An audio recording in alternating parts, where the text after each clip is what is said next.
the best of the best Americans who put their lives on the line to help other people. We don't leave a man behind. That's not what America does. We didn't leave Bo Bergdahl behind. We certainly don't leave these missionaries behind who put their lives on the line. Well, and you know, go ahead. In the interest of bipartisanship, how will Chris Christie or Michael Moore fit too? So anyway, that aside, it's our favorite time of the day, bonus points. Who on the panel made the best point? I give Donnie kudos for reaching across the aisle and saying that these victims of Fort Hood deserve Purple Hearts, because they absolutely do. And good for you for recognizing that. And I look forward to our protest in front of the White House. There you go. I pat him on the back. We're pulling him the right word. Bonus point. If we exchange one of you good teachers in the audience for one bad teacher, a Harvard economist said it would raise the classroom salaries by $250,000. Harvard economist study. So I'm for putting some of you guys in, taking out some of the bad teachers, and whoopee, you're sounding a little conservative back in the green room on this one. I like that. Well, you know what? Again, I want to make clear I don't support what Donald Trump said. I think he said something very inartful, very inappropriate. However, he was hitting at a real issue in this country. You know, we can't have porous borders.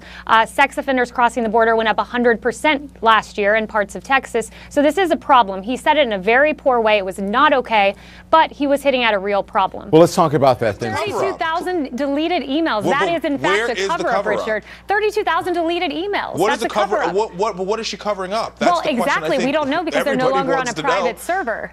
And right? Kayleigh, I mean, here's the what is she supposed to do? Go out like Bernie Sanders and say, I'm not going to use PACs? And she's supposed to do what Obama did. Obama did not embrace a super PAC until 10 months before the election. Obama never went to a donor meeting, never went to a fundraiser meeting. He sent Biden. It's entirely different. That is Obama. He did it in a very authentic way. Hillary. Am I hearing Donnie advocate a right-wing policy over there? No, it really is. I've been morphing in this show. You have been. I like it. Pull into the right. He didn't want a terrorist attack on his watch, so he called it workplace violence. Everyone knows this was terrorism. Everyone. I didn't. And you know what really disturbs me, Bill? Right. A cop dies every 58 hours. 39 have died by hostile gunfire. And in fact, stories, because the facts are, welfare spending has grown 16-fold since the 1960s. Julie, where are the success stories? Have you read Hamas's charter? They call for Jewish genocide. This is in the charter. They say Jews only have negative traits. This is the charter that founded the organization Israel is fighting. Israel is right. Americans, 71% who follow this closely support Israel. And Netanyahu's right. It's time for the Obama administration to back out because they're not doing their job. What were you talking about in terms of the propaganda? You said so many people are believing, just taking a look at the pictures of the children dying. Jenny, that's exactly right. The media is putting out pictures of Hamas children dying. It's a tragedy, of course, anytime a child dies. But what they're not telling you is Senator Lindsey Graham has footage of Palestinian organizations telling Palestinians to go to these places and be martyrs. Be martyrs. When Israel is sending out leaflets saying, get out, we're going to bomb, Hamas is saying, go there, die for this cause, and it's wrong. I can say without fail, without hesitation, Harvard is the most bipartisan campus I've been on. The Federalist Society is robust. There are a lot of conservatives. They are a thriving movement. They might not be quite as loud as some of these Ferguson protesters, but they're there. I've been very impressed. So they're not all loons. We'd be wrong to say that. That's what I think. Hamas are terrorists, and this is the first administration that hasn't stood strongly with Israel, uncategorically with Israel. Well, Hamas let me is ask a terrorist you a question. organization. So do you think it's not right to question when you see something, or is it annoying that he's saying, hey, listen, there are little kids getting killed here. Maybe you'll want to be a little more strategic in how you do stuff. Do you think that's what it is, or can you allow us to say to Israel, hey, there is a line that you can cross with us, and this is very close to it. I think that's allowed. You can question. You absolutely can question. I have no problem with that. However, my problem is when our Secretary of State, John Kerry, goes over to negotiate a ceasefire, it doesn't include Israel. He includes Qatar and a nation unfriendly to Israel. That's who he includes in the ceasefire, not Israel. Well, but Israel needs to be negotiating the ceasefire. Perhaps it's because the people who need to really initiate the ceasefire is not Israel. Maybe it is these people, and we have to figure out how to talk to them, because they're not going anywhere. They're going to be there, so we're going to have to learn how to deal with them but there have been in this way. There have been 6 ceasefires. Hamas has broken all 6. No, they have no. Israel's broken too. No, come on. Because he's giving his life for his country. Donnie, will you work with me and bring the two sides together? Let's have a protest in front of the White House to get this done. Can we do that? We're going. We'll go this weekend, okay? Bipartisan protest. Hands across the room. Protest in front of the White House. There you go. Well, I pat him on the back. We're pulling him the right word. Bonus point. That is not an independent woman. That, by definition, is a dependent woman. And the war on women is being waged by the Democratic Party. It's a covert war to paint women as victims in need of government assistance. I will not be a victim. You know, people who want a gun can get a gun. Anybody can get a gun. They already have them. Well, you know, Not if it's too expensive. well, for who though? For the people who want to defend their families, people who are afraid of intruders want Are you something to telling me protect they can't themselves. afford? Well, So if you only if you have 16 guns, how did you pay for them? If you only allow smart guns to be bought in the state of New Jersey, a young mother, single mother who can't afford a gun. Oh my God! In the state of New Jersey, there should only be smart guns. I want a Chicago and everywhere else, because apparently the NRA can't see any way to work with people who are saying, hey, there might be a better way to protect people. I understand adults and stuff. Here's my concern. Little kids, they get a hold of a gun that can kill somebody by accident. They don't mean to, but they can pull a trigger. I don't want a trigger that will move. I own guns, just so you're clear. Yeah, of course. Yeah. I want gun safety as much as you do, but we have to repeal this New Jersey law because I want single mothers to be able to defend themselves against an intruder. If the gun goes up by $10,000, $20,000, she can't have one. Single mothers. But what the Obama administration isn't telling you is that in 2016, that penalty goes up to $695 or 2.5% of your income. And the IRS is going to be the aggressive watchdog after the American people. Yeah. To have a deputy chief of staff that would think that this is okay speaks very poorly of Chris Christie. And to think that he wouldn't know this is going on in his own administration speaks equally as poorly. But this has been ignored because the focus has been on guns. By the way, Important, but don't bet against the old guy. I'm a huge Indianapolis Colts fan. I love Peyton Manning, and that should be an instructive story. Don't bet against the old guy. Give him a shot. But are you saying they should have kept Manning?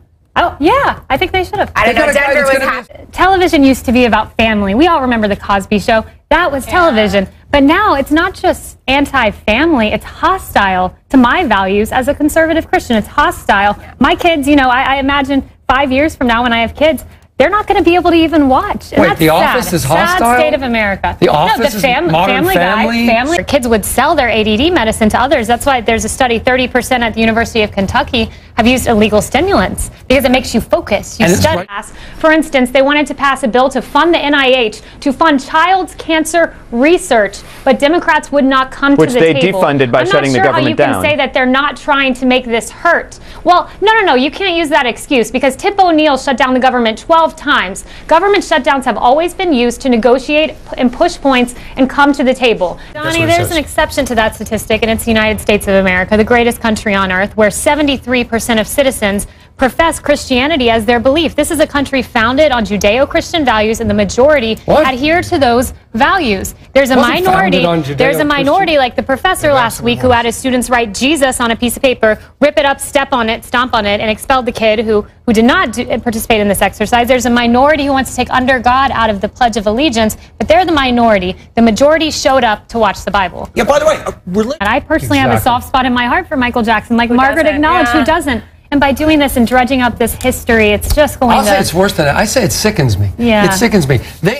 With hundreds of millions of dollars and government resources at his fingertips, Obama, the CEO of all this, could not even do what Mark Zuckerberg did in the dorm room at Harvard when he created Facebook, with no money and no resources.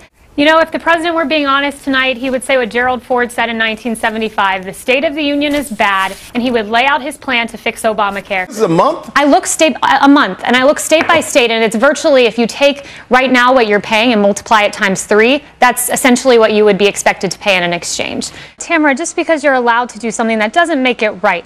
I'm going to mimic Donnie and do one of these, and you're so spot on, because, it's not the degree. It's what you do alongside the degree. I majored in international politics. I'm sure it's somewhere on this list as people who are unemployed, but I had a passion, and I interned in the White House and interned on Capitol Hill, and that's what it's about, what you do alongside your degree, because interning is the key That's the key to employment. Parents, median household income in 1990 was $27,000 for a millennial household. It's $6,000 now. This is Obama's America, where we're seeing mass unemployment. We're seeing healthcare premiums for a millennial are 3 times what they were last year. Millennials are suffering. They're hurting. They are the poor. They are the income inequality. It's the millennial generation. And quite frankly, they're not buying the president's message anymore. They're just not. He's full of broken promises. And we're going to hear more of those broken promises. The fundamental problem is Democrats are framing the debate, and voters do not think Republicans are in touch with them. A lot of this is so new. iPads are so new. It takes years to do a study with children to see how it truly affects them. I mean, is this something we're going to find out 5 years from now? Yeah, they're actually. And the Republicans are so far behind. In 2012, they spent just 3% on social media and new media, and Obama outspent Romney by 10 to 1. Kayleigh, every Christian kid you're worried about, they have seen porn on the internet and can see it any time Does it make it right? Is the status quo an excuse to not make change? Because that's essentially what you're saying. You're that right. the status quo is an excuse to not make a more idealistic, better world that we want to work towards. You want to go more.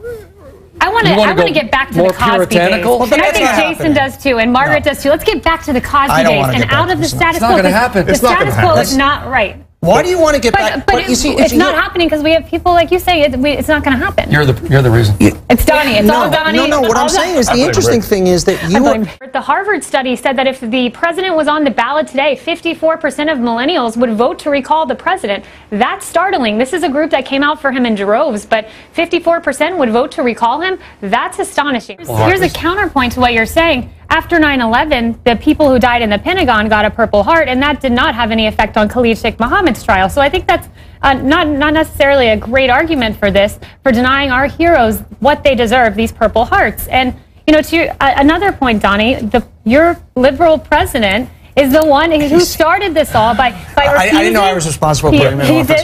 He didn't want a terrorist attack on his watch, so he called it workplace violence. Everyone knows this was terrorism. Everyone. He called it because he's trying to get this guy convicted. What do you want, Kayleigh? You want him convicted, or do you want these people to get their Purple Hearts 2 years early? But is KSM not going to get convicted because we gave Purple Hearts to those in the Pentagon? No, I'm talking about this trial. But this is the same situation. Obama blew it for a different reason than I think you think Obama blew it. He blew it by focusing on guns rather than the real issue that could have stopped some of these shootings, which is mental health. You look at Jared Loughner, and I have right here timeline of his mental health, and it's frightening, some of the things you read. Psychologist said she saw signs of schizophrenia. A classmate. It's not either or, though. It's always going to be nutbags. But we have a classmate of his wrote, "You will see this guy on the news with an automatic weapon," and then he shoots 19 people and 6 die. But this has been ignored because the focus has been on guns. By the way, no, but it's been politicized. It's not. It's all. I have the fact that James Holmes said I am the Joker from Dark Knight Rising. That's he thought he was the crazy. Joker. That doesn't mean that it's a contributing factor to people's violent behavior. He dyed his hair orange to be the Joker. Because he was crazy. And authorities came out and said, point blank, Adam Lanza was motivated by video games. He was motivated. He was acting out a real-life fantasy. Feminists of the third wave want women to believe you cannot be female if you only want to be a stay-at-home mom. And I just think that's incorrect. We have to get to the lowest common denominator here, which is the teachers' unions that protect some of these guys who get to these high ranks among teachers that don't deserve it. We're not rewarding the teachers who are good at their job. That's why you need the grading because system. The union is protecting the teachers who are doing a horrific job. So that to me is the root of the problem. You're so right, and it helps NBC, but now it's time for NBC to help themselves and remain loyal to Leno. Leno had a 7-week high in viewership. He's beating Letterman. He's beating Kimmel. He will succeed. He will come out on top in this. And I think it's time for them to show a little loyalty, give them the benefit of the doubt. Which Kayleigh's saying, they're 68% right now. Yeah, 67%. And, you know, she's the most popular presidential candidate since George Washington. I mean, this woman seems to have it in the bag. But, Donnie, I want to challenge you in saying, you know, this is the curse of heightened expectations.